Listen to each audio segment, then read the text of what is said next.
Welcome, another ASDS online event here. As a quick reminder as well, we've got an event proposal form on our website, deathandsociety.org. So if any of you ever feel like sharing any of your research or work experience or general thoughts on anything, death related, feel free to get in touch. We're always looking for more presenters, workshop leads, anything you've got in mind is very welcome. Today we've got Lucy Hyde from the University of Bristol with us. She'll be speaking about her work in body donation, in exploring the kind of complexities surrounding the ethics, representation, etc., of what are often unknown donated bodies. In a talk titled "What Remains: Donated Bodies, Memory, and Ethics." So Lucy, I think, will be speaking for about 40 minutes, and then any questions or kind of thoughts you might have, please do stick around and share those um, with us, with the all of us, and Lucy obviously will be happy to discuss, I think. Um, I'll leave it at that. Lucy, I'll let you get started. I will stop sharing my screen. And yeah, hello, welcome. Let's go. Thanks so much. Okay, I'll share my screen.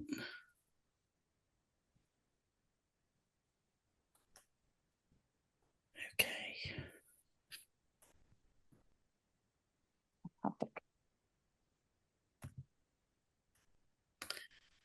brilliant. Hopefully, is that sharing all okay and That sound okay?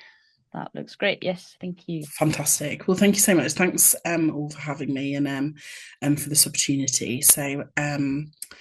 Yeah, my name is Lucy Hyde. I'm a lecturer in anatomy at the University of Bristol, and this talk is going to be about some work that I'm kind of undertaking long term.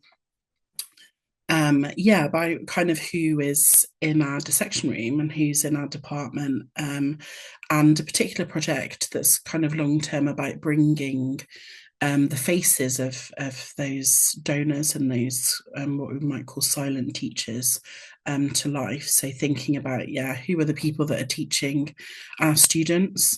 So thinking a lot about donors, bodies, anatomy, sometimes specifically in Bristol, but relates to much of the UK and worldwide. Different ways that we can kind of memorialise and honour them in the past and kind of going forwards as well. So, just a bit of background about me. As I said, I'm an anatomist, but with a keen interest in kind of the history and the ethics of kind of body donation and where bodies currently and kind of previously and throughout the history of anatomy have come from. So I did my undergraduate degree at the University of Liverpool.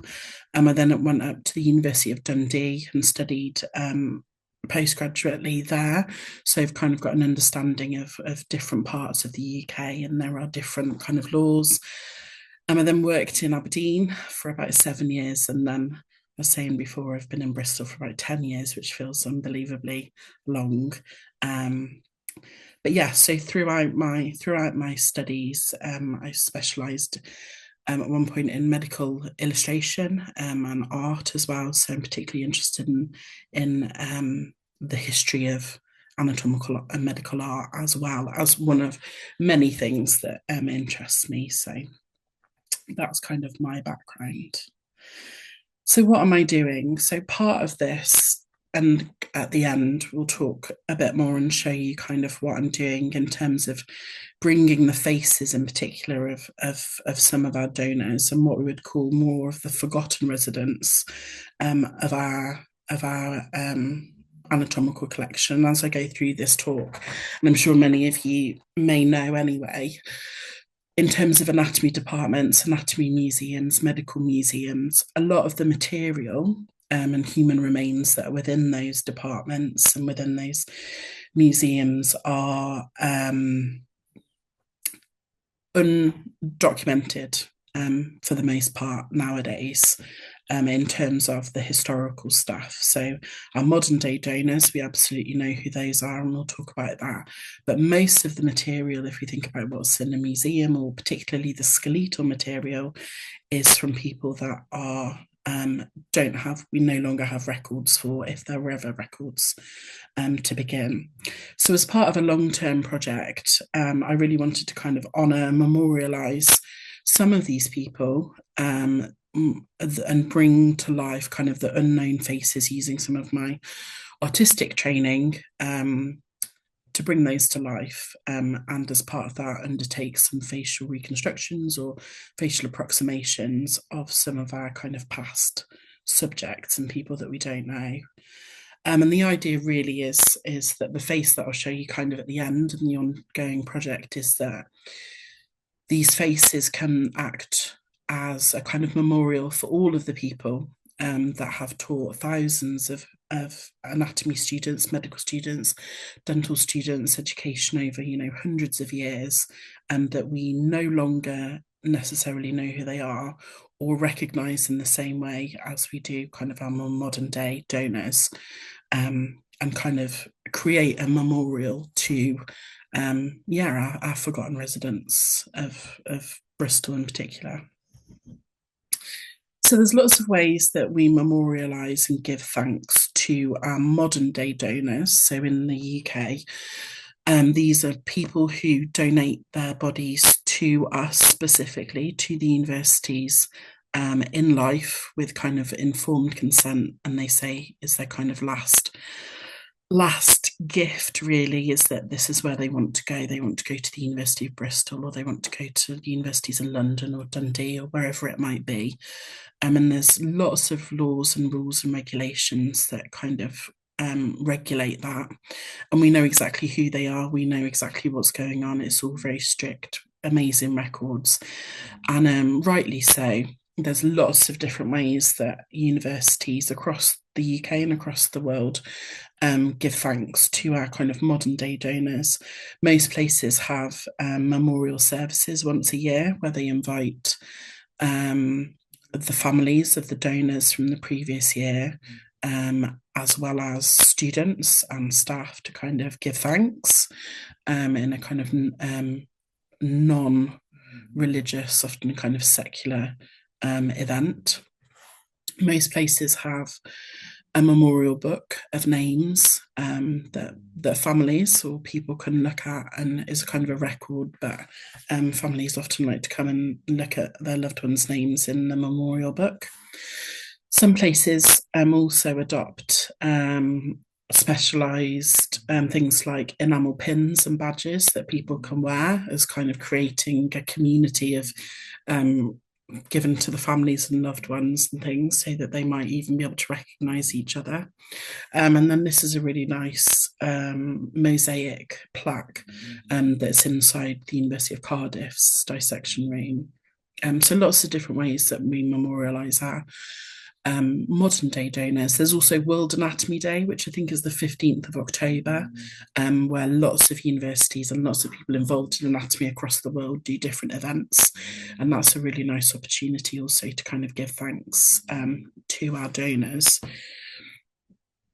There are different things that happen in different parts of the world. One of the really nice things that, and really nice places that I think is really interesting, is that in the UK, when our donors, by the time that our donors get to the students to be dissected as part of their study, they've become anonymised. And the students know whether they're kind of male or female, they know their age, they might know a little bit about their medical history, and maybe a little bit about their life, like maybe their job, if that might be pertinent to something. But the rest of things are completely anonymized.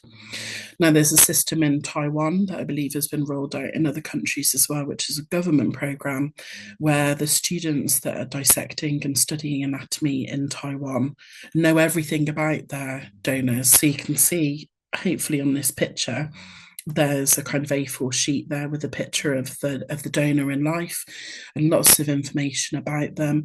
And the students are invited to meet the families whilst they're studying, and often kind of go every week and have dinner with their donor's family, which is completely different to what we think is kind of appropriate and what students and donors would like here. But actually, it's a super popular thing. And the universities in Taiwan and I think Singapore are kind of overflowing and people wanting to donate their bodies. It's super successful and is a really interesting kind of way in is known as the virtuous silent teacher program. So lots of different things we do for our kind of modern day donors. But actually, the majority of people that teach our students in terms of remains and skeletal material aren't from modern day donors. They're from historical legacy collections, things that people have collected and have come from lots of different locations. So we know that our modern day donors have given their informed consent to be there. That's what they wanted. As I said, there's very strict rules and regulations around what we can and can't do, how long we might retain parts of somebody for, what happens when it gets returned, etc. But actually, a lot of the material that teaches our students comes from a time where that didn't happen. So, from people that didn't directly donate their bodies. So, if we think of kind of who's in our dissection room, it's kind of important to look at some of the laws and the history of where bodies came from for anatomical teaching. So, to begin with, the kind of way back, the first kind of anatomical teaching in Scotland in 1505 and in England in 1540, the kind of barber surgeons were officially allowed and permitted one body a year in Scotland and four bodies a year in England. And that was the whole number of people that were allowed to be dissected for anatomical study by law. Doesn't mean that that was the entire number of people that were dissected, but that was the number of people that were permitted. So this is at a time when there's a big rise in the study of medical education, going through the Renaissance, lots of universities. But you could study and teach anatomy in your own house. There was no rules and regulations around it. You could decide that you wanted to teach anatomy out of your spare room, and that would be absolutely fine. And obviously, that required bodies. In 1752, in the UK, this was the kind of first time where people recognised that there wasn't those five bodies for the whole of the UK really wasn't enough. So there was a number of sets of laws that were passed around this time, but particularly for anatomy, was this idea and this one called the Murder Act. Now, this act said that it wasn't really to help education or to help anatomists gain bodies. It was really as the kind of ultimate punishment. So anybody that had been publicly executed for the crime of murder could be acquired by the anatomy schools or anatomists to be anatomized, which is to be publicly dissected. So it wasn't really to help the anatomists or to help education. It was the ultimate punishment, even worse than death. So lots of anatomy schools and private or kind of the origins of universities sprung up, and lots of people wanted to study anatomy, lots of people wanted to teach anatomy, and this is where they were getting their bodies from. So if we think about these people, they've absolutely not given their consent to be there. Um, the next kind of big date was 1832, and on the right over here, I've got a drawing of William Burke and William Hare and Mrs. McDougall. Now, these three, especially Burke and Hare, were kind of the ultimate in what was going on at this time, which was body snatching, grave robbing. So by the end of this period, so before kind of the early 1800s, the number of people that were being murdered, that were being executed for murder and therefore going to the anatomy departments, again, simply wasn't enough. So at this point, everybody got greedy. Anatomy schools got greedy and started acquiring bodies from illegal sources, which usually meant graves, digging up, hopefully for the anatomists, nice fresh bodies. Obviously, there was a lot of money in this, so there were people that were professional body snatchers. and Burke and Hare operated in Edinburgh. They were the kind of the ultimate. They weren't even kind of grave robbers, body snatchers. They turned to murder, the ultimate fresh supply of bodies to the anatomists of Edinburgh. Um, there was huge public outrage at that whole time about this, and riots ongoing. And Burke and Hare are quite famous. They might be names that you know. As I said, operated in Edinburgh, but every single city and every single kind of area that had anatomy nearby would have this going on. Grave robbing, body snatching wasn't uncommon.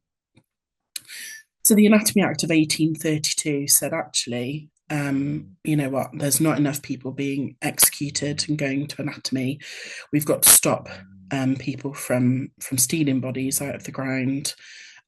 So what this act allowed was for anatomists to acquire bodies not only from public execution, but also unclaimed bodies. So unclaimed bodies from hospitals.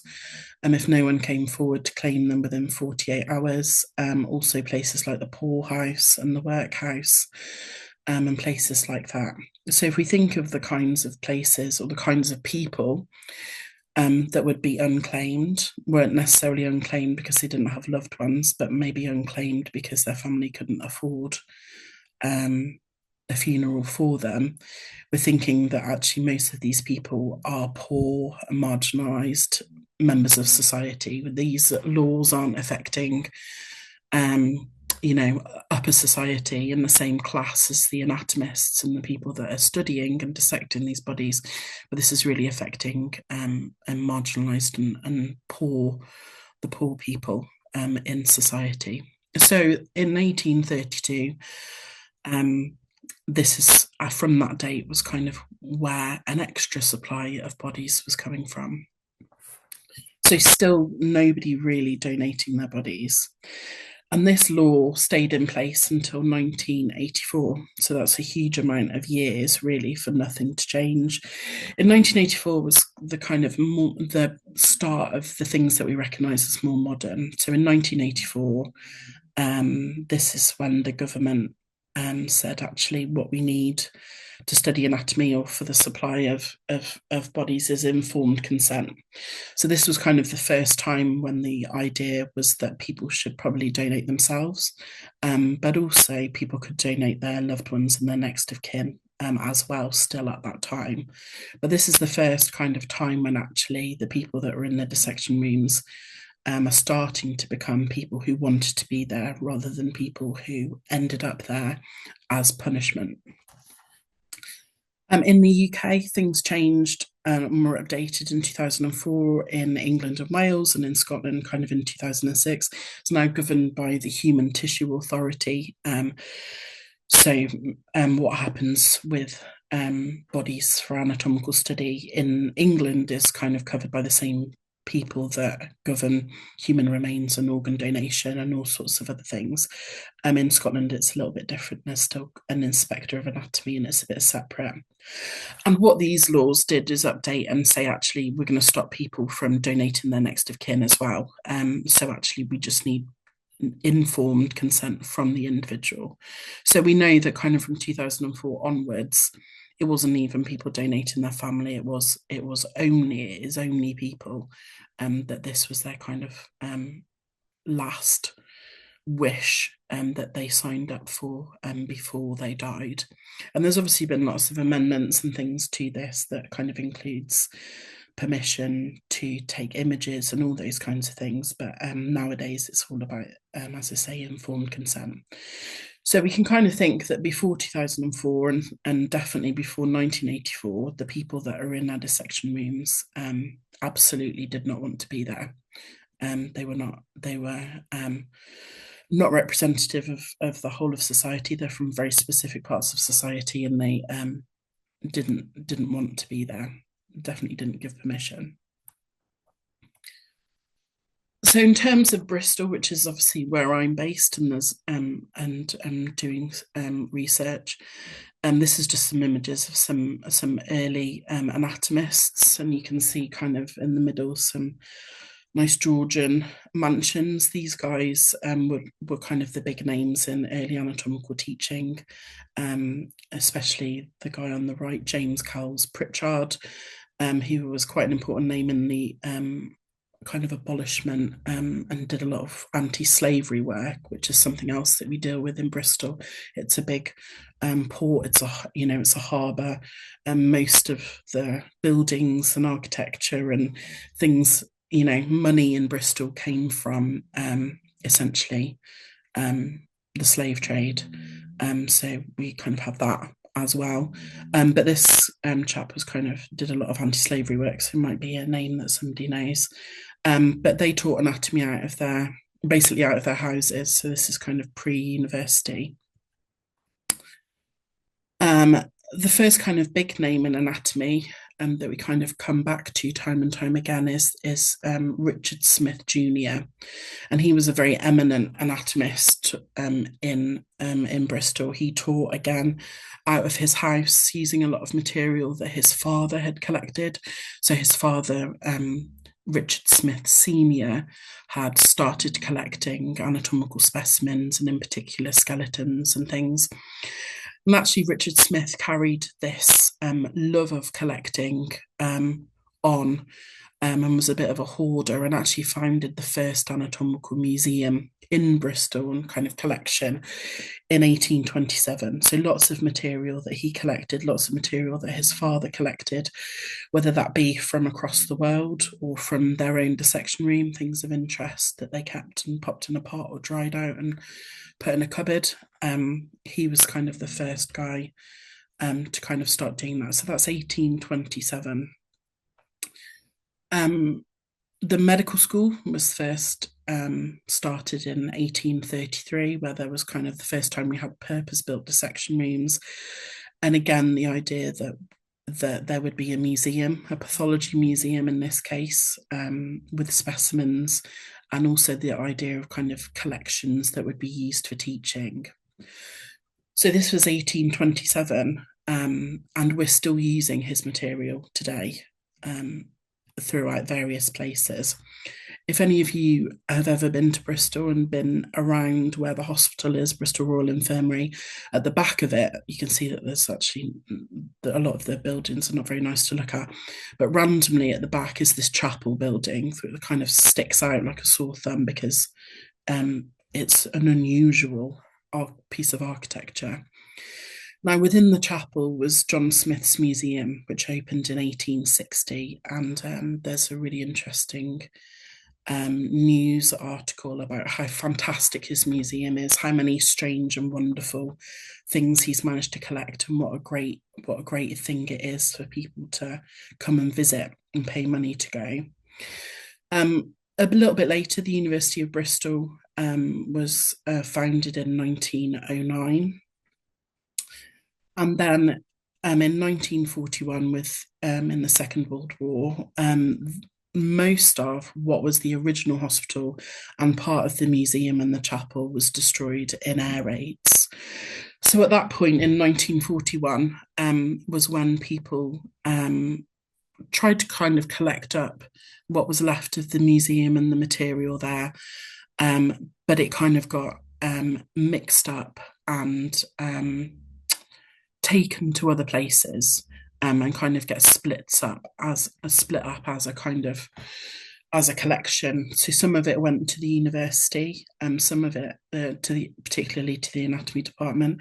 Some of it becomes absorbed into part of the hospital's pathology collections, and some of it ends up in part of the museum and in the kind of city archives.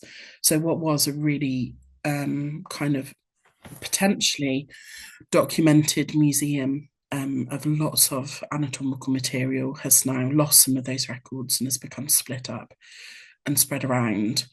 But we still have it, and there's no doubt still some of that material in the anatomy department that we teach with. There's lots of it in the museum, and there's lots of it in Bristol archives that are all public that you can search and have a look at. It's random bones, random dissections, and random bits of clothes from donors, all sorts of strange things.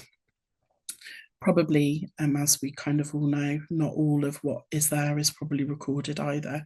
So it kind of gets a little bit lost. So that's the kind of thing that might be in anatomy. So we're thinking in terms of who might be there. We might have staff from the dissection rooms. We might have staff from that kind of historical anatomical collection. Still, we don't know anything about it. We wouldn't know if we wouldn't necessarily know if a femur that we're teaching with has come from Richard Smith's collection. If there's no record. There are some people that we know for sure passed through the dissection rooms at Bristol. Um, so from the Murder Act in 1752, and then the Anatomy Act of 1832, only 6 people, we can be confident, were executed in Bristol and then dissected in Bristol. So quite low numbers, really. But the anatomy school would collect bodies and of executed people, executed murderers, but also barter with executionists and prisons and pay money to acquire people from much further afield. So for Bristol, they would often get bodies from, from Gloucester, from Cornwall, if they could get them kind of quick enough up. So we know for a fact these 6 people definitely came through anatomy and would have been anatomized and dissected. Again, what happened with them after they were dissected and anatomized, we can't be sure of. So some of these people are Captain Samuel Goodear, who murdered his brother in a drunken fight on a ship that they were moored up in the harbour in Bristol in 1741. So we know that he was definitely dissected, but unusually his body and his remains were given back to his family, and he was interred in a churchyard, I think in Hereford, with the rest of his family. So we might be confident, or fairly confident, that there's nothing of Samuel Goodear still in the University of Bristol or in Bristol. There are other people. We know that a lady called Katharina Gardner came to be anatomized in Bristol in 1755 for murdering her child that was born out of wedlock. And we know from local newspapers and often from jail taxis, so the movement of people in and out of jail, whether that be up to the dissection rooms or not. We know that from that. So we know that Katharina Gardner definitely came through anatomy, but again, what happened with her, not sure. A chap called John Hobbs, who again murdered his brother in 1758. No more records of him. John Collins, who murdered his ex-lover, Rebecca Butler. We know that he was delivered for dissection to the hospital because there were dissection rooms within there and dissections happening there. But again, what happened to him after that, we're not sure. Now, some people we definitely do know what happened to them. So I find this case particularly sad. So this is the case of Maria Davis, and there was also her friend who was executed in 1802, and her skeleton remained in the Bristol Royal Infirmary until maybe 10 or 15 years ago. It was disposed of at some point by somebody with no record, but from 1802 until early 2000s, she was the skeleton of her remained inside the hospital for teaching, or was just, I think, was in a conference room. But she was anatomized for the crime of murdering her 15-month-old son. So in the night of 12th of April 1802, her and her friend Charlotte, I think Maria was 20 years old at this point, had this child, Richard, and left him in a park overnight, hopefully for somebody to find, with the idea it would be somewhere very public. Somebody would pick him up and take him off to a kind of foundling hospital. because she no doubt couldn't afford to and raise this child.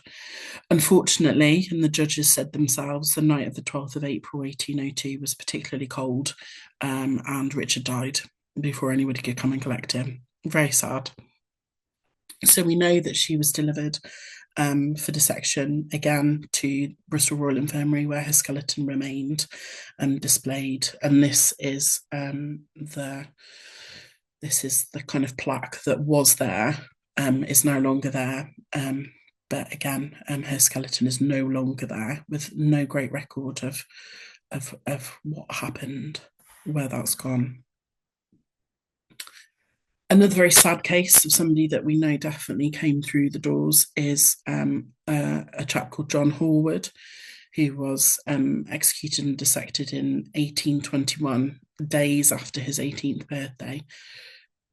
Now, this is his skeleton in a cupboard, in a display cabinet, with the noose still around his neck that was used to hang him.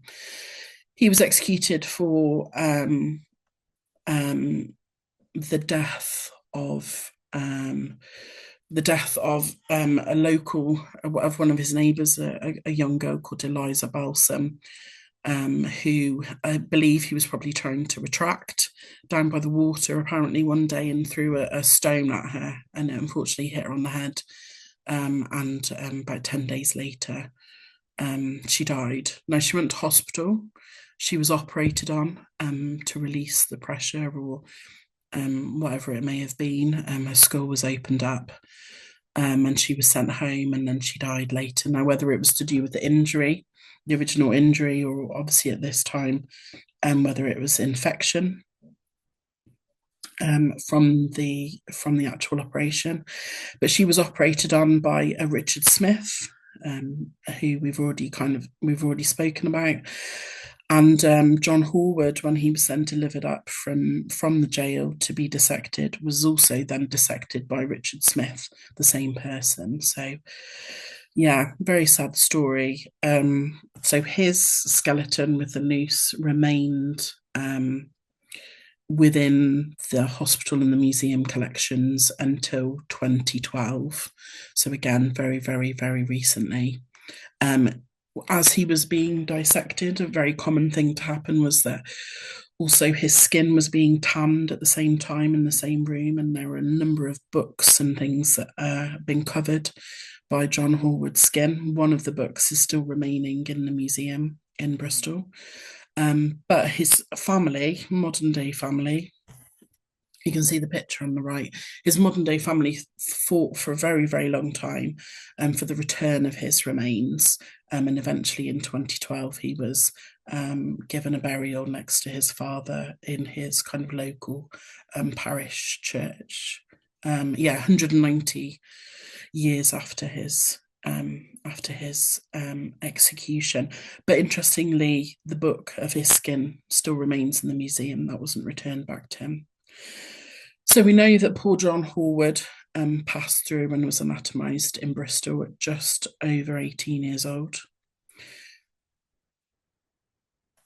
We know, we could probably guess, and I think that this chap, the person that this skull belongs to, probably came through Bristol to be dissected.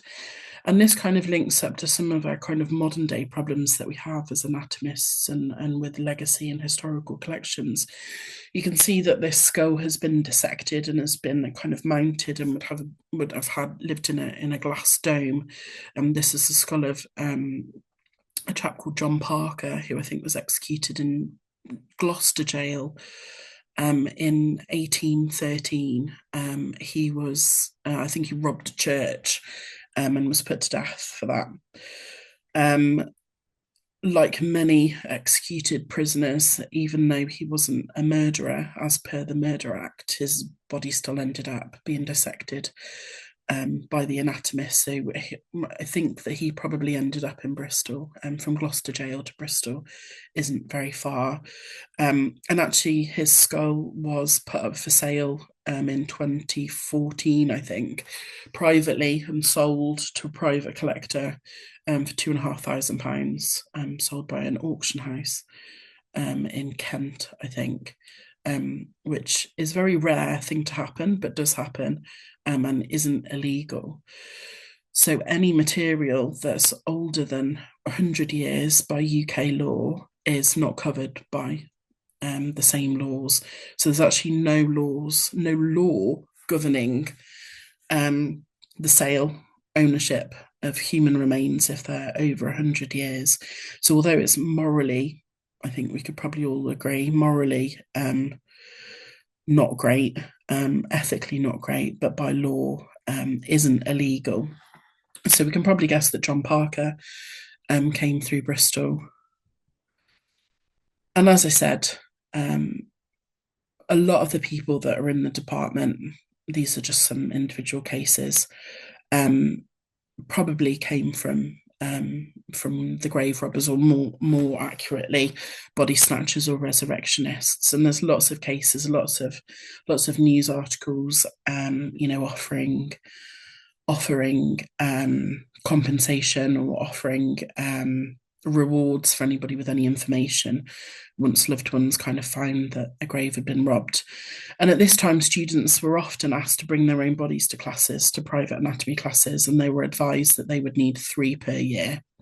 So you can imagine how many bodies that is to be studied. I think one figure said that even just in Edinburgh and London alone, that would be around 2,500 cadavers needed.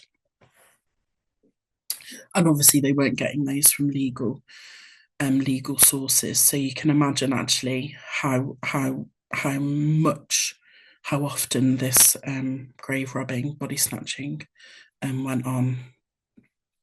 And as I said, there's lots of examples, lots of newspaper cuttings and things. But yeah, and this also included children. People would pay, anatomists would pay lots of money, lots of extra money for pregnant women and children in particular. And actually, a lot of the time maybe would have been working alongside the anatomists and the grave robbers. One of the surgeons and lecturers at Bristol in 1828 was fined, but then he went on to be given a professorship and made head of the medical school, even though it was proven that he was part of a body snatching ring, as it were. Um, so as I said, kind of after that, bodies were obtained, unclaimed bodies from workhouses and poorhouses, and these are some examples of ones in Bristol. So maybe stopped getting people from the gallows, but still getting people that didn't give their permission to be dissected by the anatomists. In Bristol, after kind of the air raids, we moved around a little bit, and this building here is where we ended up from the kind of 1960s. And material from the hospital and from those legacy collections, has ended up here in our department, as well as in museums. Other people that have come through anatomy. This is a story of Patrick Cotter O'Brien. So he was one of the two kind of famous Irish giants at the time, 1760 to 1806, and was friends with and kind of hung out a lot with Charles Byrne, who was the kind of more famous Irish giant, both of which have suffered at the hands of anatomists. Charles Byrne, neither one wanted to be dissected by the anatomists after they died. Charles Byrne is ended up still in the Hunterian Museum in London, was dissected by completely forgotten his name, but one of the famous anatomists. So Patrick Cotter O'Brien was so desperate. He lived in Bristol. He was so desperate to not be dissected and not be acquired by the anatomists that when he died, well, just before he died, he paid his mother £2,000 of then money, not now money. So huge fortune to be buried 12 foot deep under heavy rock. So the anatomist didn't get him. He was fine. That worked for a while until his body was stumbled across by some workmen and he was exhumed. He was exhumed in 1906 and measured and sent off to the Guinness Book of World Records to be proven to be the tallest man. Um, the museums in Bristol have his gloves and his shoes and a chair that he used and things like that. He was reinterred in 1906 and then he was exhumed again by anatomists in 1972. Um, and from that point, he was remeasured because obviously bones are going to change. He definitely needs to be remeasured and was reconfirmed as the tallest man. Um, and then was cremated, further cremated. But Bristol records show that in Bristol archives in the museum, has parts of his original coffin. There's no record of any parts of him, although there is a rumour that his right arm is in a museum somewhere, but is unproven. So even after his death, 100 and odd years later, it still ended up on the table of the anatomists. So as I said, anybody kind of from 1984 and 2004, we can kind of say has undertaken, is informed consent and is consensual donation. But we still have a problem of purchasing, particularly skeletal material, which continued on after the 1984 Anatomy Act from abroad. But this is the kind of thing, and these are available everywhere in public. If you want to look at a bequest form, if you want to download one and sign up to be a body donor, then that's great. But it's all mega above board and all lawful. So they all have to be first person consent, all documented in the will. Still has to have family and next of kin approval, and there's lots of consent for what we can do with the bodies and retaining particular consent for public display. Not everywhere has public display licenses as well, and we can only keep people for 3 years and then they're returned to their family. So it's all very different. But we also have the problem of what's in our collection, as I said. So we can presume that if things are kind of historical or before 1984, that the material is from people who didn't want to be there. We also have the problem on this right-hand picture that people who particularly studied medicine until kind of the 60s and 70s had to own a skeleton, a half skeleton themselves. And these were often, until kind of the 80s, these were purchased and exported from India. Until India put a ban on that, there were 60,000 skeletons exported from India to the UK. And the kind of cycle continues. If we look at where they came from the poor, they came from the unclaimed, they came from people who, the same kinds of sections of society. That kind of ended in the 80s, but at that point, places still needed skeletons or thought they still needed to buy skeletons, so they started buying them from China. So until the mid 2000s, skeletons were exported from China as well. So that's banned now. But we do have this problem of this kind of historical legacy collection of people from, the people from local areas, people that have been executed, people that are from poorhouse, but also the purchasing of these exported skeletal collections from Asia, which is very problematic. So that's what we've got in our department. That's what's teaching our medics, and lots of people kind of think that in modern day that this maybe isn't so much of a problem, but it still is. So lots of people have got different opinions as to how to deal with these legacy collections and this skeletal material. Some people think that 3D scanning it and creating 3D prints and then disposing of the original material is one solution. Often places have kind of left cadaveric studies behind altogether and moved to, this is an example of something called an anatomage table, a virtual dissector.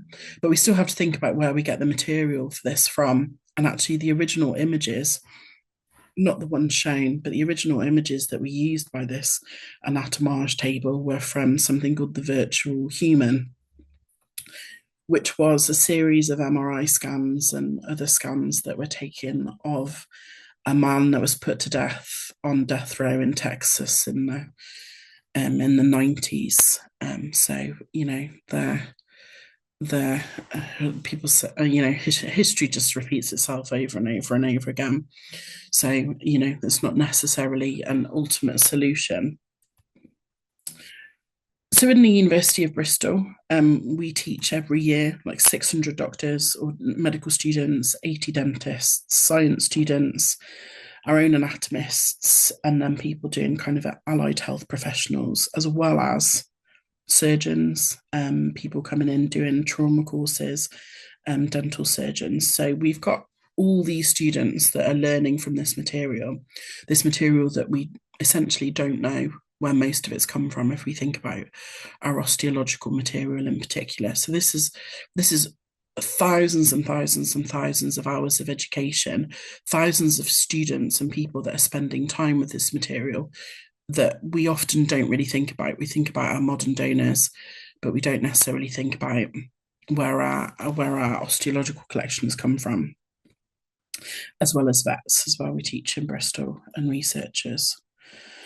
So very quickly, the project that I've kind of undertaken is to look at this historical skeletal collection, think about and kind of try and find as much provenance as possible, and also kind of create this memorial. So thinking about assessing and documenting the collection as much as possible and what we can do to memorialize these people, and in particular bringing up discussion about non-consenting specimens that our students learn from and what we do with them. As I said, keep them, use them, 3D copy them, bury them.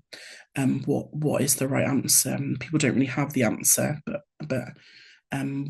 what works best for us. So the first kind of thing that I did was undertake a kind of case study and to recreate and create this facial approximation. I'm not going to go into the details. I'm going to skip quite a few slides because I'm aware of the time. But the idea was to choose a random skull from our collection to do a facial reconstruction of, to create this memorialization. It would be great if the skull had other bones that we knew definitely belonged to them. And we chose a skull where we could kind of definitively look at its biological sex, or as definitively as we could look at age and biological sex. So this is the skull that we ended up with. It looks like, any other skull that's kind of in our collection. And through a series of anthropological assessments, as I say, I'm going to skip through these, but you're more than welcome to have them. We 3D scanned our skull because we didn't want to damage it during the process. Created a 3D print, a 3D copy of it. And this is a short video that I can send on to you as well. And then using facial approximation methods called the Manchester method, built up using wax, the face and the facial features, depending on what the bones of the skull told us, essentially bring what ended up being this man's face to life. So we determined that he was a gentleman between 35 and 50 years old, and was of Caucasian descent, which doesn't mean very much, doesn't necessarily mean white or European, but gives us a bit of an idea of population history. And this was the face that we ended up with. We've put skin on one half, chosen not to colour him in, so that you can kind of see the muscles and the anatomy and the process on the other side. But this kind of is bringing one of our faces of our kind of silent teachers to life. And he sits with another 3D print of his skull in the foyer in anatomy with a bit of blurb, and hopefully attracts a bit of attention, and also then gets people thinking about, why this project's important, who are our silent teachers that teach thousands of our students each year, and actually kind of not to take away from our modern day donors, because they're obviously unbelievably important, but take but allow for a bit of reflection on actually who else is doing a lot of the hard work, of teaching our students, and who lives in our dissection room. So that's where he lives with his skull. Hopefully for people to think about. And the next steps are really to carry this on, think more about the provenance of our department, and look at the kind of anthropological origins, add some more faces, and really kind of continue the discussion about the reflection of where our material comes from and what we do with it, and how we remember the individuals that they were, rather than just the skulls that live in the cupboard and come out a couple of times a year. Thank you. Sorry. If anyone's got any particular questions, as I say, about the process of the facial approximation, I'm more than happy to provide those slides and things. That was a bit of a whiz through at the end, but if anyone's got any questions, I'm more than happy to answer. Brilliant. Thank you so much. Yeah, I think no worries with regard to time. We've got a few more minutes, so yeah, if we can happy to take questions. Happy to keep an eye on the chat if people prefer that, or else just unmute and shout out. I think there's not, yeah, it's a manageable number of people, I think. So please, yeah, any thoughts or questions?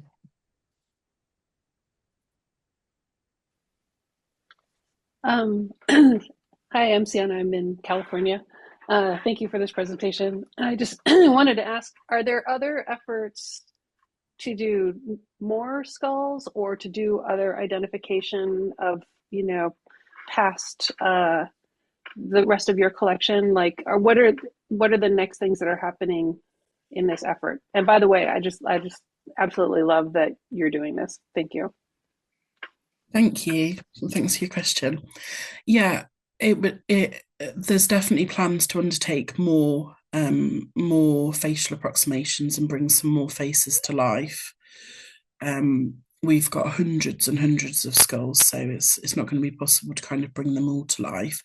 But I also think that doesn't necessarily matter, because it's the kind of idea that these are example faces, and we can use them to think about all of our donors. But I think it's just, I think my plans really are just to really kind of well document what we've got.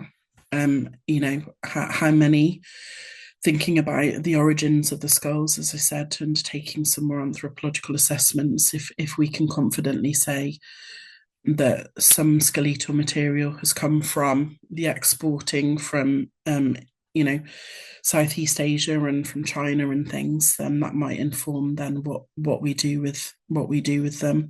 But really looking for and trailing through archives and from all of these places to really assess and have a look at what we've got, and if we can attribute any of what we have got to somebody, and then we can do something kind of with that. But yeah, long term.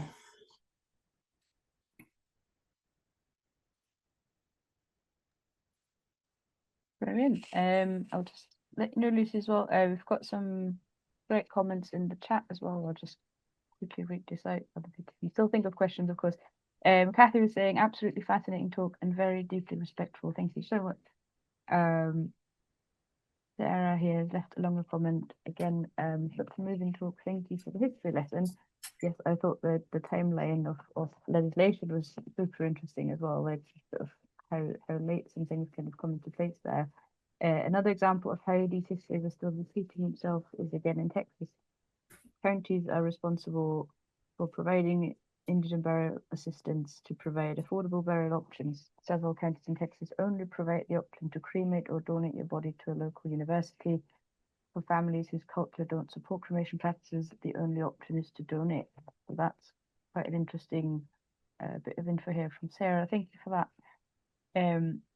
Imogen as well was saying, thanks so much. I have to go and deal with my son. But I will reflect and very much interested in the idea of how this rehumanizes the deceased people in the collection. So something to touch base on. Sam had a second question: is the Taiwan identified donor practice spreading to other areas? And I was just quickly hooking on that because I thought that was super interesting as well. That kind of idea of different rituals or very different ways of kind of going about how to interact with the donated bodies in the first place. That kind of anonymization versus the kind of quite sincere and close familiarization, I think, with the body and the families and such.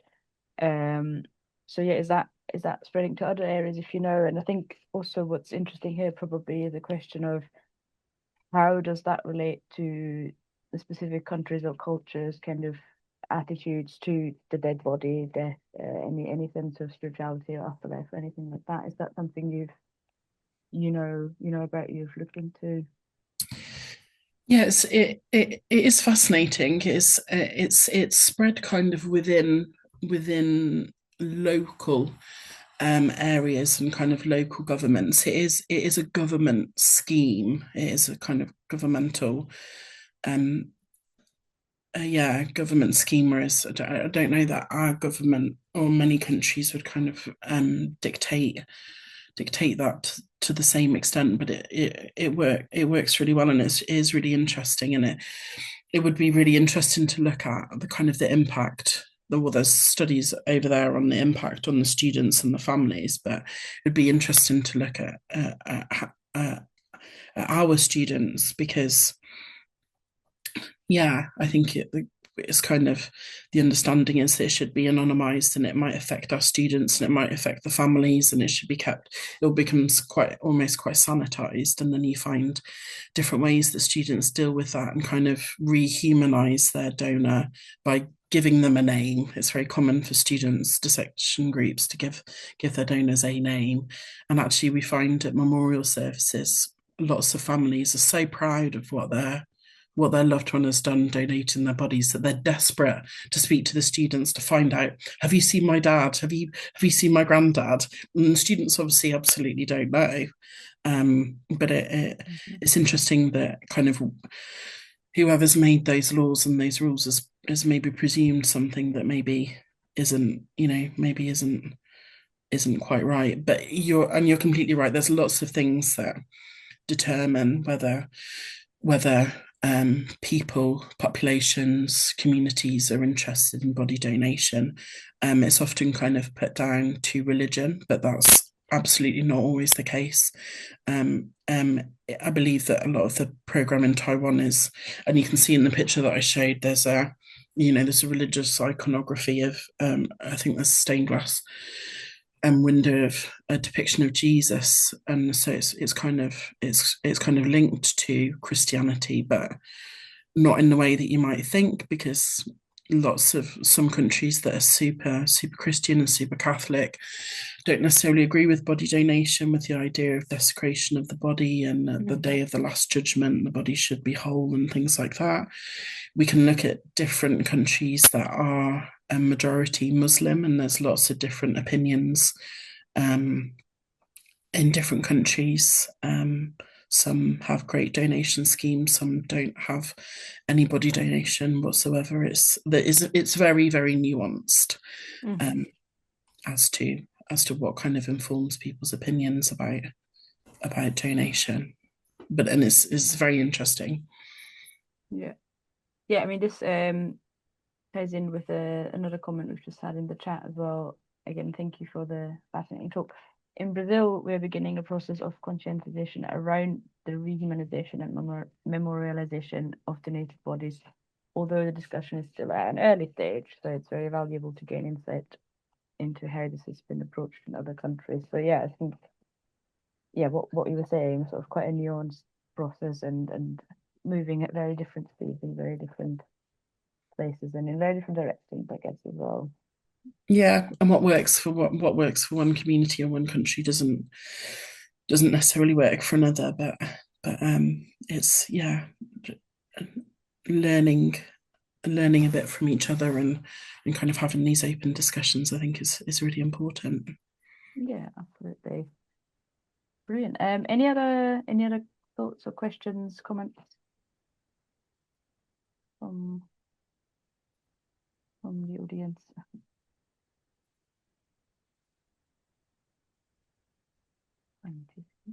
Nope. Okay.